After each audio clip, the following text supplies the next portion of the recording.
This clip is from the Buckle Bomb Show.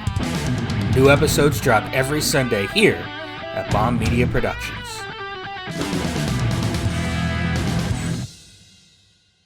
I guess we can talk about those Wall Street Journal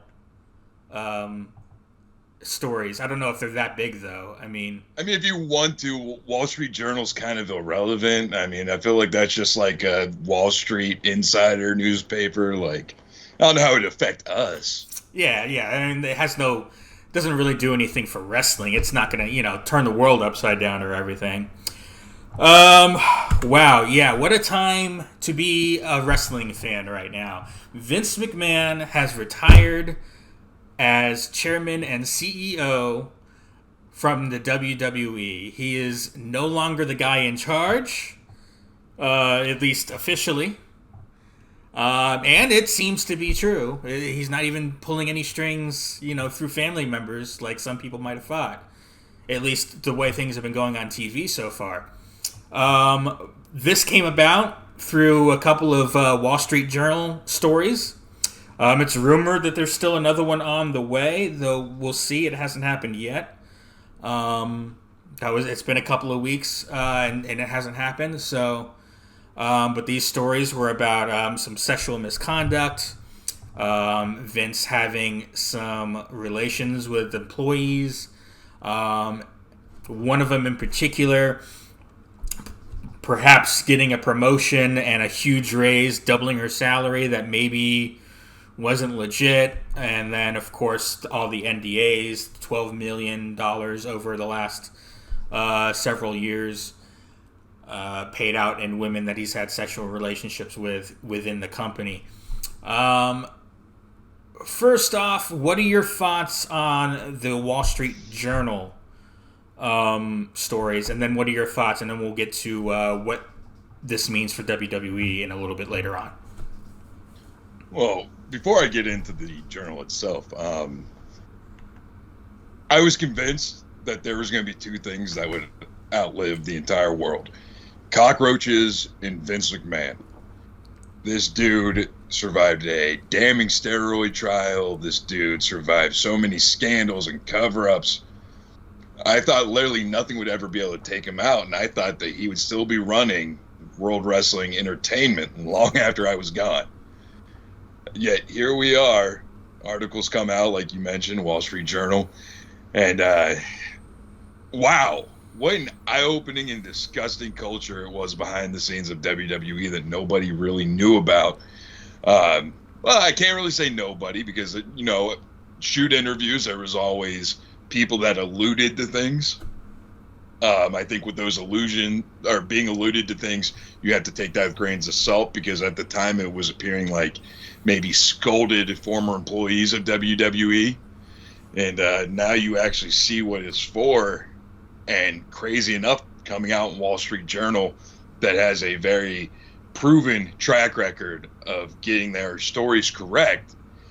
So it kind of makes you wonder who on the inside gave up all this information. Yeah, and we have talked about that as all this was going on. You and I would text, and I would tell you, well, it's probably the board itself giving some information, or at least someone on the board giving information to the Wall Street Journal. Once some of the allegations were public, and or that they knew that this story was being worked on, the first one by the Wall Street Journal, because they're going to reach out to the WWE and reach out for comment from them. So they knew that this story was coming. So at a certain point, hey, we got to prepare for this, and that's where Stephanie went on her leave of absence and some other stuff. It's like, oh, they knew this was coming. Stephanie stepped away and took a little vacation before she knew she was going to have to, really step into a CEO role, interim CEO role, before now becoming the co-CEO with Khan. But as far as the allegations themselves, and you brought up culture, and it's always been talked about a toxic culture within the locker room of WWE, a very old school and old fashioned, locker room mentality, in a wrestling locker room mentality, especially, kind of the old boys club kind of deal, and a very political environment, and that was always very toxic. It seemed to improve a little bit over time. Certainly, there weren't as many drugs running around today as there were back in the day, but as far as Vince himself, and yeah, when you talk about shoot interviews and wrestlers that aren't working for them anymore and maybe are disgruntled, or even if they're not disgruntled, there's always usually some sort of angle of wrestlers. They're wrestlers, especially older wrestlers. Even in a shoot interview, they still might be trying to play an angle here or there or try to get something from someone, and you always got to take what they say with a grain of salt. On the other hand, and plus you hear so many people talk about their relationship with Vince and how he's almost like a father figure. He's crazy and he's out there, but at the same time, he's a good dude for the most part. Maybe not living in reality sometimes, but a good dude, and he takes care of his people for the most part, and he was like a father figure to me. Even some of the women have said that. We got that from Paige recently in a social media post. But there's always that sort of sometimes the darker side of some of the things you would hear. And Vince has always been to fans a bit of an enigma, and we always want to hear more about who the real guy is. And it always, you don't get a whole lot about him because he doesn't want to be in front of the camera a lot, like for the Hall of Fame, real famously, and he likes being on TV and being the Mr. McMahon character. But because that character is all we really see of him publicly, I think sometimes the two would get conflated. But obviously, there are some serious issues here that forced him to step down. So what do you think, speaking specifically to Vince here, or Vince here and the culture? Because we've talked about this a little bit on the live stream for SummerSlam, and CM Punk was like, oh, nothing's going to change. And meanwhile, as fans, we're all like, oh my God, look at the changes already happening. But I think there are two different conversations, and we'll get into what the WWE is going to look like here in our next topic.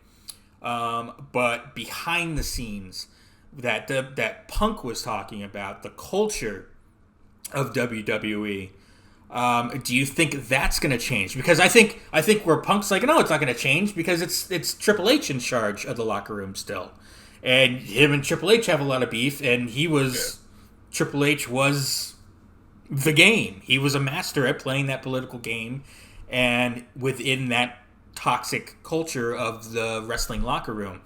Do you think that can change and get better with Vince gone, or do you think that can still, or do you think there'll still be issues there? Do you think Punk's right as far as the locker room culture? I think that we've been seeing the locker room culture in professional wrestling as a whole, not just WWE, changing over probably the last 5 to 6 years. I mean, you have Undertaker going on Joe Rogan and discussing how he doesn't really have that belief that professional wrestlers are these big, tough sons of bitches anymore, and that's because of what the locker room culture is now. With that being said, I'm not saying the Undertaker was necessarily right with that, but, video games in the locker room wasn't a thing. Trying to be politically correct wasn't such a big thing in the locker room back in the Undertaker's heyday. A lot of these changes have been taking place already, but I think with more of a leadership role that the Triad, who I lovingly refer to Nick Khan, Stephanie, and Triple H as, now running the show, I think CM Punk couldn't be more wrong about the culture. You have to keep in mind, how long's it been since Punk's been in a WWE locker room?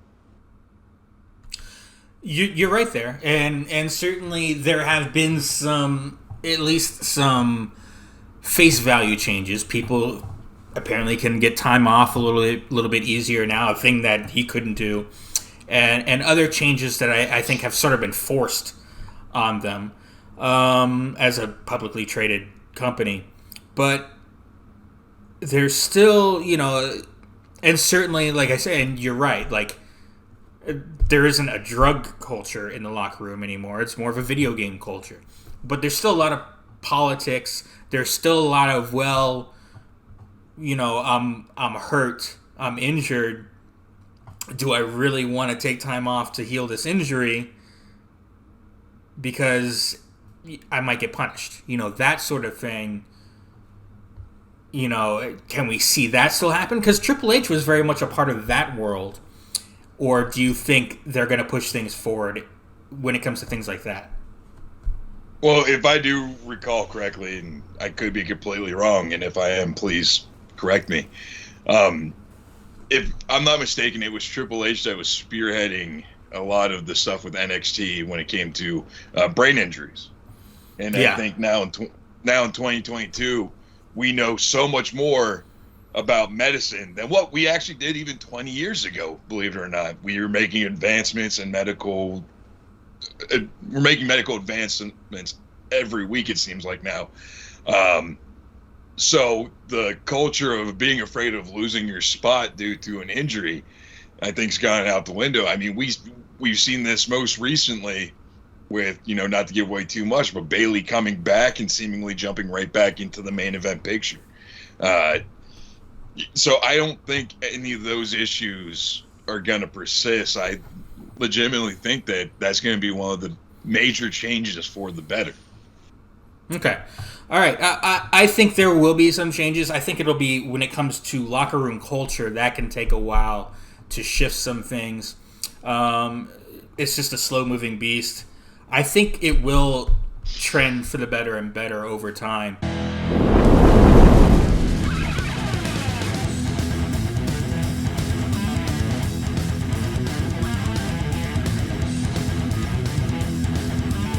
The preceding announcement has been paid for by Bomb Media Production.